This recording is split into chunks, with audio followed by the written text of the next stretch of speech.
नमस्कार, आप देख रहे हैं भारत एक्सप्रेस। मैं हूं आपके साथ स्वाति शुक्ला कुमार। बिहार में इसी साल के अंत में विधानसभा चुनाव होने वाले हैं। ऐसे में एनडीए पूरी तैयारी के साथ बिहार की सियासी पिच पर खेलने को तैयार है। अभी तक बिहार एनडीए में जो सीएम फेस को लेकर कंफ्यूजन चल रहा था, उस पर अब विराम लग गया है। दरअसल मंगलवार को पटना पहुंचे केंद्रीय मंत्री मनोहर लाल ने साफ कर दिया है कि विधानसभा चुनाव में गठबंधन का नेतृत्व नीतीश कुमार ही करेंगे। इसके साथ ही नीतीश कुमार के नेतृत्व और उनकी सेहत को लेकर चल रही अटकलों पर अब विराम लग गया है। इस घोषणा से न सिर्फ विपक्षी दलों की रणनीति को झटका लगा है, बल्कि ये भी संकेत मिल गए हैं कि केंद्र में सत्तारूढ़ गठबंधन के लिए नीतीश कुमार कितने अहम हैं और अब नीतीश कुमार के ही चेहरे पर आगे की रणनीति भी तय होगी। अगले आधे घंटे हमारी पूरी चर्चा बिहार विधानसभा से जुड़ी होगी। उससे पहले देखिए ये खास रिपोर्ट। बिहार में एनडीए के सीएम फेस पर सस्पेंस खत्म हो गया है। एनडीए ने आगामी 2025 के विधानसभा चुनाव में नीतीश कुमार को अपना चेहरा घोषित कर दिया है। बीजेपी और जनता दल यूनाइटेड ने ये साफ कर दिया है कि बिहार में नीतीश कुमार ही एनडीए के सीएम पद के उम्मीदवार होंगे। बिहार में चुनाव का वर्ष है और इस चुनाव के वर्ष में हम लोगों को आज से ही कमर कसनी चाहिए कि यहाँ जैसे पहले सरकार चल रही है, माननीय श्री नीतीश कुमार जी के नेतृत्व में हम अपनी एनडीए की सरकार पुनः 2025 के इस चुनाव के अंदर अक्टूबर में फिर से सरकार बनाए। यही मैं आप लोगों से निवेदन करता हूं और आपसे पुनः आग्रह करता हूं कि हम साथ मिल करके और कंधे से कंधा मिला करके जनता की सेवा करें। ये ठीक है कि 2 अवसरों पर हम एनडीए के बाहर रहे हैं, लेकिन 2 दशकों से ज्यादा का साथ हमारा है और इस गठबंधन के जरिए बिहार का जो विकास है वो अपेक्षित दिशा में बढ़ा है। लगातार अगर पिछले 2 बजट के बड़े ऐलान हम देखें तो बिहार की जनता के मन में जो इच्छाएं थी, जो उम्मीदें थी, उस केंद्रीय बजट से उनकी पूरी होती दिख रही हैं। वहीं विधानसभा में सीएम नीतीश कुमार ने बहस के दौरान आरजेडी नेता तेजस्वी यादव पर जोरदार निशाना साधा। साथ ही पिछड़ा और अति पिछड़ा समीकरण को लेकर लालू यादव पर हमला भी बोला।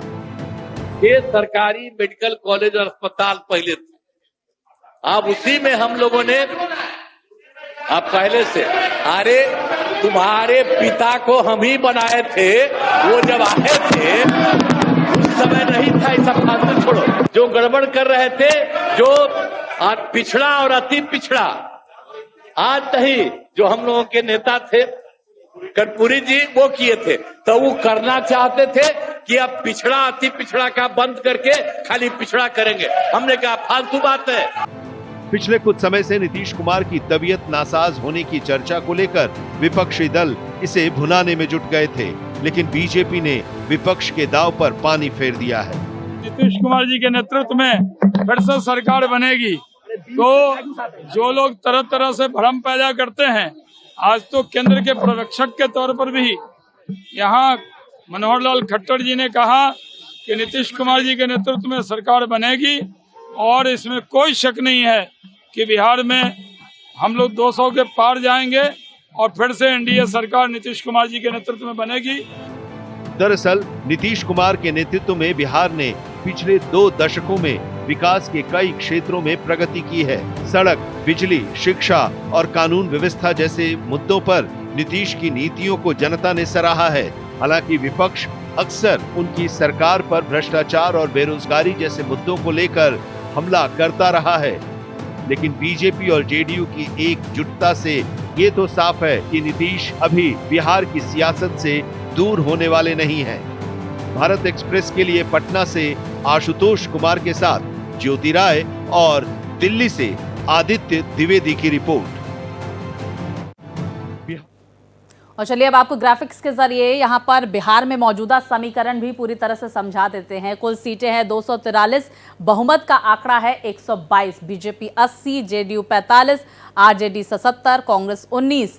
यहाँ पर देखिए एचएएम की 4, वहीं आईएनडी की अगर बात करें तो 2 सीटें, लेफ्ट की 15, एआईएमआईएम की 1 सीट, तो कुल सीटें 131 हैं, कुल सीटें विपक्ष में जो है वो 112 है। ये पूरा समीकरण है जिसे साधने की हर एक पार्टी इस वक्त कोशिश कर रही है बिहार विधानसभा चुनावों के मद्देनजर। तो लगातार तमाम जातीय समीकरण को भी साधा जा रहा है। ये अहम जानकारी बिहार में जातिगत समीकरण भी अब जरा समझ लीजिए। यादव जाति की जो आबादी है 14.4% है प्रदेश में, ब्राह्मण जाति का 3.7% वोट बैंक है, भूमिहार जाति का 2.9% यहाँ पर वोट बैंक है, राजपूत जाति की अगर बात करें तो 3.4% वोट बैंक है, कुर्मी समाज का 2.9% वोट बैंक है। तो देखिए इसके साथ ही आपको बता दें रविदास समाज का यहाँ पर 5.2% वोट बैंक है, पासवान समाज का 5.3% वोट बैंक है, मुसहर का 3.8% मुसहर जाति का वोट बैंक है। अन्य जो दलित जातियां हैं वो 6.7% उनका वोट बैंक है और अन्य उच्च जातियां 5.52% इनका वोट बैंक है। और इन्हीं तमाम जातीय समीकरण को साधने की यहाँ पर हर एक पार्टी कोशिश कर रही है, क्योंकि बिहार में जाति नहीं जाती है और यही वजह है कि सारे समीकरण जातीय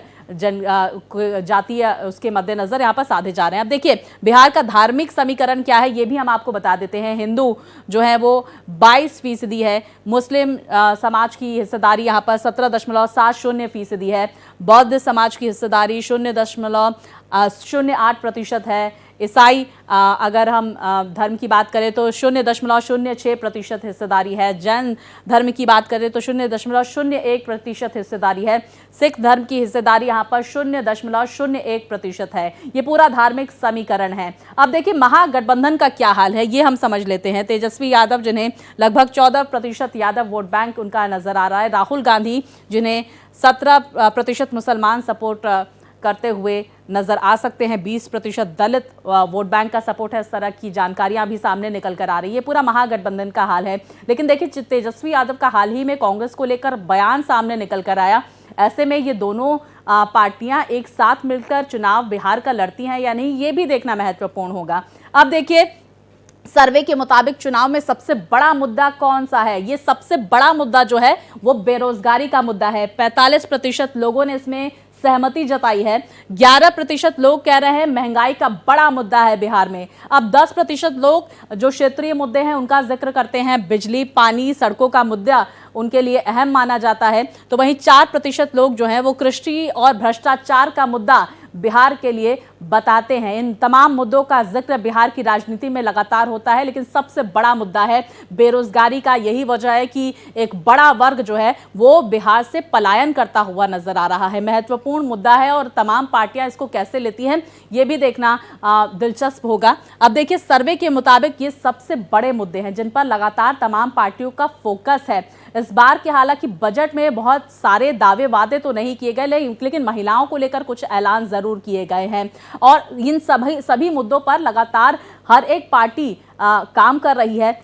वहीं हमने देखा किस तरह से आरजेडी की तरफ से बेरोजगारी के मुद्दे को, महंगाई के मुद्दे को भुनाने की कोशिश लगातार की जा रही है। तमाम मंचों से बेरोजगारी के मुद्दे का जिक्र तेजस्वी यादव करते हुए नजर आते हैं।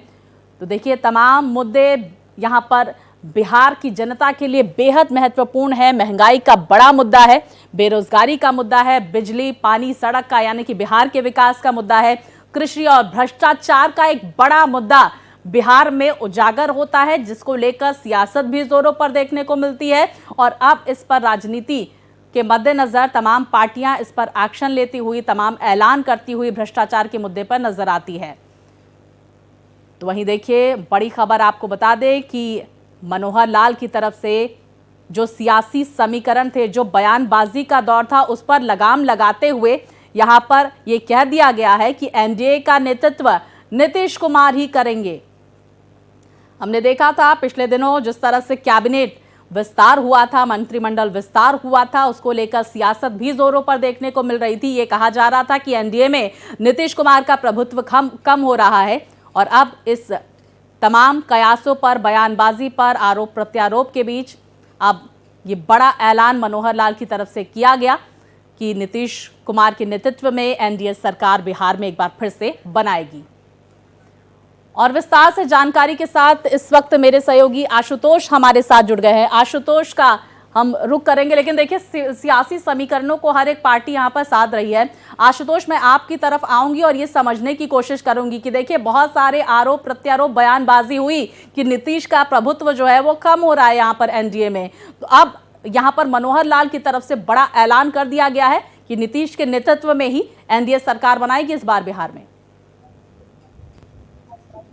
नीतीश कुमार के नाम का प्रस्ताव जिस अंदाज में किया गया, उससे पहले जिस तरह से ड्रामेटिक अंदाज में कई बयान आए, जिसमें दिलीप जायसवाल का बयान आया, अन्य बीजेपी के नेताओं का बयान आया और पार्लियामेंट्री बोर्ड का हवाला दिया गया, तो एक बार फिर से भूचाल मच गया था। क्योंकि नीतीश कुमार के नेतृत्व में चुनाव लड़ने की बात तो बीजेपी कर रही थी, लेकिन मुख्यमंत्री का चुनाव पार्लियामेंट्री बोर्ड तय करेगा, ऐसा बयान दिया गया था। हालांकि कुछ ही घंटों बाद अपने तमाम बयानों को बीजेपी के नेताओं ने वापस ले लिया, तो एक बार फिर से सियासी खिचड़ी पकने लगा था और इस बात का डर सता रहा था कि मुख्यमंत्री नीतीश कुमार किस अंदाज में इन बयानों को लेते हैं। उसके बाद कल प्रदेश परिषद की बैठक हुई। उस बैठक में दिलीप जायसवाल को विधिवत प्रदेश अध्यक्ष घोषित किया गया और ये टास्क दिया गया कि इस बार के बिहार विधानसभा चुनाव में आप प्रॉपर तरीके से संगठन को मजबूत करें, और उसी मन से नीतीश कुमार के नाम की घोषणा की गई।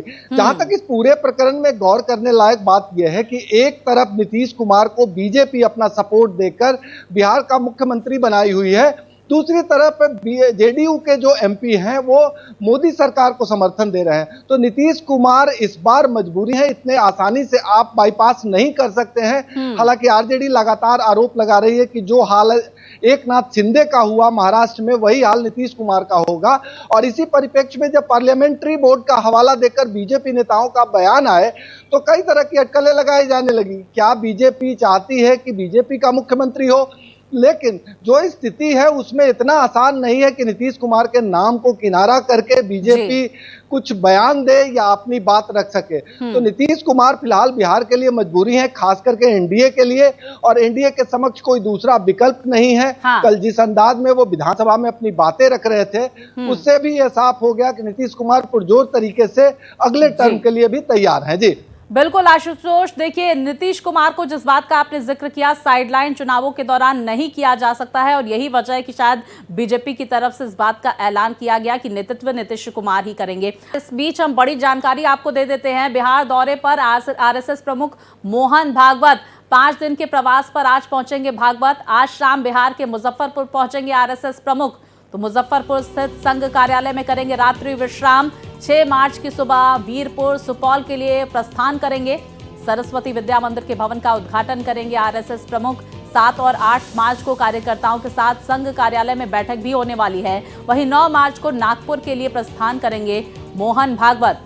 मोहन भागवत के दौरे को लेकर सुरक्षा मुस्तैद नजर आ रही है। आगामी बिहार चुनाव को लेकर भागवत का दौरा बेहद महत्वपूर्ण माना जा रहा है।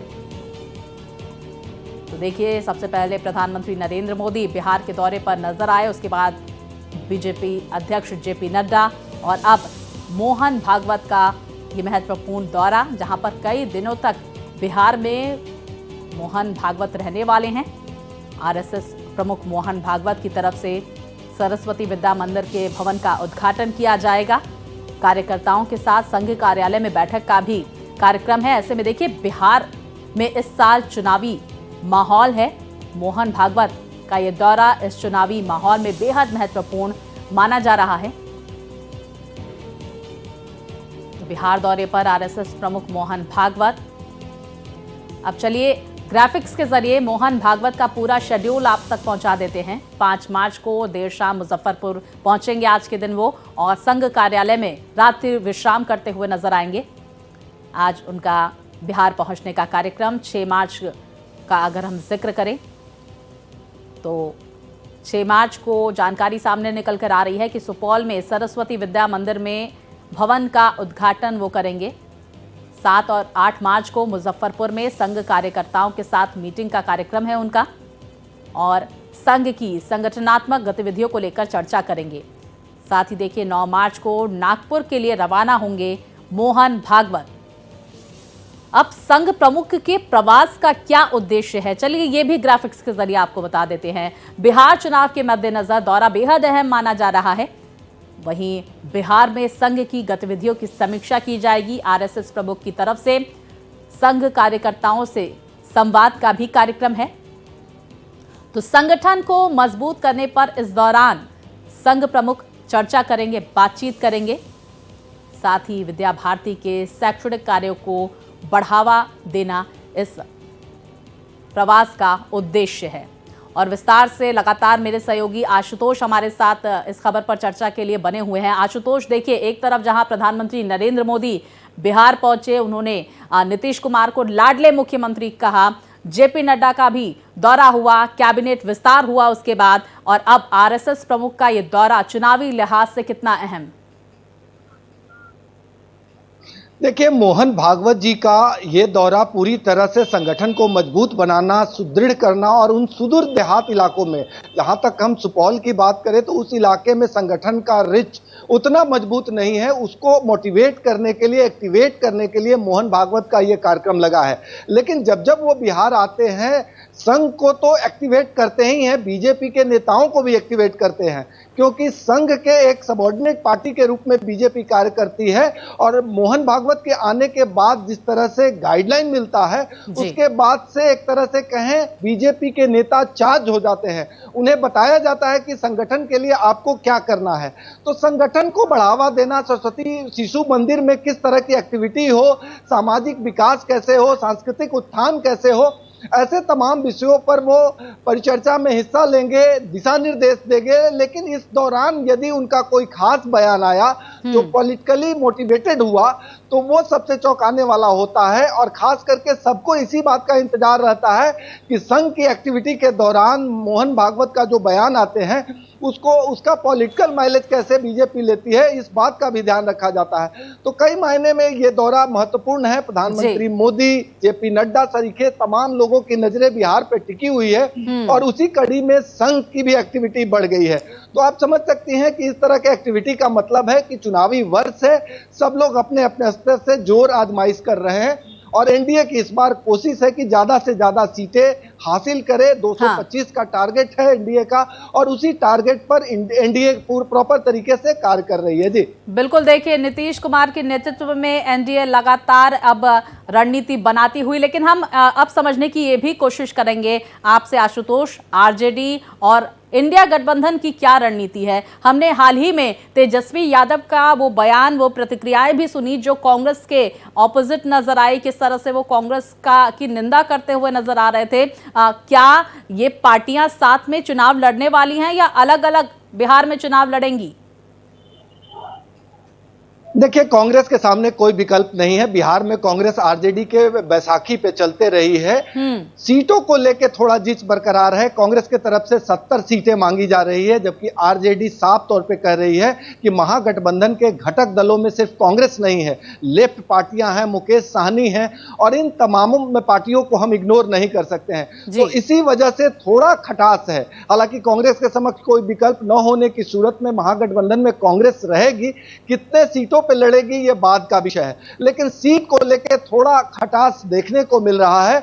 जहां तक एनडीए को पटकनी देने की बात करें तो आरजेडी अपने नेतृत्व में महागठबंधन को समेटकर आगे बढ़ने का काम कर रही है। और मुद्दों की अगर बात करें तो इस बार महिला, युवा और रोजगार आरजेडी का सबसे महत्वपूर्ण मुद्दा है, और Tejashwi Yadav law and order को लेकर आगे बढ़ रहे हैं। यानी तेजस्वी यादव को इस बात का डर सता रहा है कि जब जब चुनाव आते हैं, एनडीए के नेता लॉ एंड ऑर्डर को मुद्दा बना देते हैं और लालू राबड़ी शासनकाल को जंगल राज बताकर वोट ले जाते हैं। इसलिए अच्छा आशुतोष, आपने तेजस्वी यादव का जब जिक्र किया है तो चलिए हम तेजस्वी यादव पर भी बातचीत कर लेते हैं। अभी हाल ही में उनकी तरफ से निशांत कुमार को लेकर कई बयान भी दिए गए। क्या लगता है नीतीश कुमार के बेटे निशांत कुमार की भी क्या इस बार विधानसभा चुनावों में राजनीति में सक्रिय एंट्री होती हुई नजर आएगी? देखिए, अटकलों का बाजार गर्म है। हालांकि सारे तमाम नेता जो हैं वो नीतीश कुमार को इस निर्णय के लिए साफ तौर पे एक अधिकार देते हैं और साफ तौर पे कहते हैं कि अगर नीतीश कुमार चाहेंगे तभी निशांत कुमार राजनीति में आएंगे।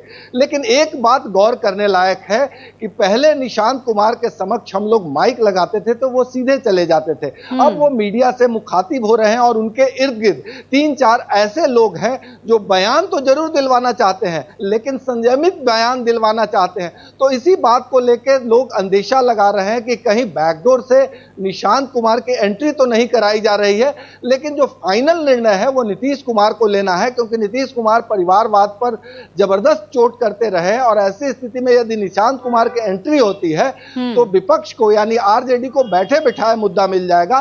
तो इस बात को भी ध्यान रखा जा रहा है और जेडीयू के नेता संभल कर बोल रहे हैं। वो सीधे तौर पे कह रहे हैं कि ये पार्टी का नहीं, हमारे पार्टी के सबसे बड़े नेता नीतीश कुमार का निर्णय होगा कि वो निशांत कुमार को एंट्री दिलाएंगे या फिर इसी तरह से वो रखेंगे। जी अच्छा, आशुतोष, ये भी समझने की कोशिश करेंगे, एनडीए की तरफ से मनोहर लाल ने ये ऐलान कर दिया कि भाई नीतीश कुमार के नेतृत्व में एनडीए चुनाव लड़ेगा, लेकिन इस पर विपक्ष की क्या प्रतिक्रिया आई है, जो अब से कुछ दिन पहले लगातार ये कह रहे थे कि नीतीश का प्रभुत्व कम हो रहा है?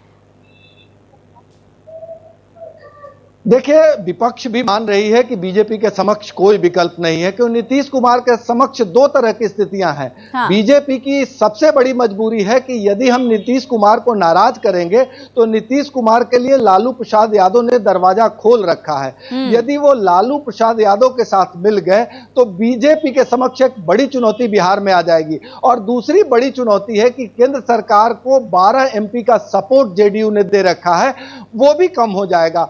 तो बीजेपी के समक्ष दो बड़ी चुनौतियां हैं। हाँ। और इसी मजबूरी में बीजेपी नीतीश कुमार के सुर में सुर मिला रही है और नीतीश कुमार जैसा चाह रहे हैं, जो चाह रहे हैं, बीजेपी करने को मजबूर है। हालांकि बीच बीच में आरजेडी मुंह चिढ़ाती है और आरोप लगाती है कि नीतीश कुमार का वही हाल होगा जो एकनाथ शिंदे का हुआ था, लेकिन वो स्थिति बनते हुए नहीं दिखाई दे रहा है, क्योंकि दोनों विकल्प खुले हुए हैं नीतीश कुमार के समक्ष। यदि बीजेपी किनारा करती है तो लालू प्रसाद यादव गले लगा लेंगे और लालू प्रसाद यादव गले लगा लेंगे तो महागठबंधन अति मजबूत हो जाएगा। और ऐसी स्थिति में बीजेपी के समक्ष बिहार में एक बड़ी चुनौती मिलेगी और जो सपना बीजेपी देख रखी है कि हम बिहार में तेजी से बढ़े, उसको एक तरह से कहें धक्का लगेगा। और दूसरी तरफ केंद्र में जो जेडीयू का समर्थन हासिल है उससे भी विमुख होना पड़ेगा। जी बिल्कुल, देखिए केंद्र में भी सत्ता डगमगा सकती है, इसलिए नीतीश कुमार को दरकिनार नहीं किया जा सकता है भाई एनडीए में। आशुतोष, आपसे ये भी समझने की कोशिश कर लेते हैं। चलिए, अब एनडीए और इंडिया गठबंधन जातीय समीकरणों को किस तरह से साध रही है, खासकर तब जब एनडीए की सरकार में ये कैबिनेट विस्तार हुआ? देखिए, तमाम पार्टियों का ध्यान ओबीसी और ईबीसी वोट बैंक पे है, चाहे वो महागठबंधन के दल हो या एनडीए के दल हो, क्योंकि बिना ओबीसी ईबीसी के सरकार बनाना मुश्किल है। और ऐसी स्थिति में जिन पार्टियों का जो कैडर वोट है वो तो उनके साथ इंटैक्ट है।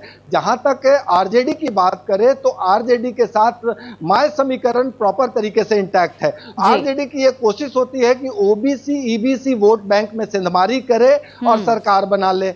सेम सिचुएशन बीजेपी यानी एनडीए के समक्ष है। बीजेपी के साथ अपर कास्ट का वोट बैंक इंटैक्ट है और ऐसी स्थिति में एनडीए की और बिल्कुल आशुतोष, देखिए ओबीसी और ईबीसी का जो वोट बैंक है वो कहीं ना कहीं नीतीश कुमार पर ज्यादा भरोसा करता है और यही वजह है कि नीतीश को दरकिनार नहीं किया जा सकता एनडीए में। बहुत शुक्रिया आपका आशुतोष, इस खबर पर आपने विस्तार से हम तक जानकारी पहुंचाई है, दर्शकों तक जानकारी पहुंचाई है।